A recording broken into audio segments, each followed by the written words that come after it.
សូមស្វាគមន៍មកកាន់ឆ្នោតខ្មែរលទ្ធផលតេស្តថ្ងៃច័ន្ទខែមករាថ្ងៃទី19 ជា Channel ចូលចិត្តនិងចែករំលែកវីដេអូសូមអរគុណសម្រាប់ការទស្សនា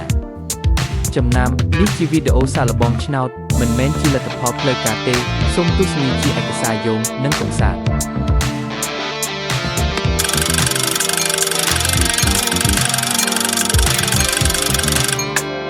រង្វាន់ទី1 7 6 6 7 8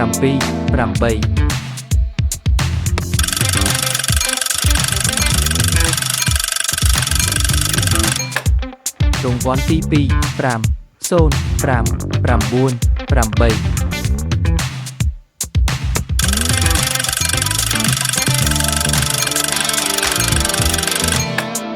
រង្វាន់ទី3 6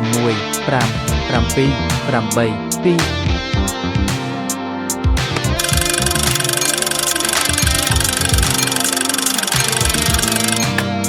រង្វាន់ទី4 3 9 8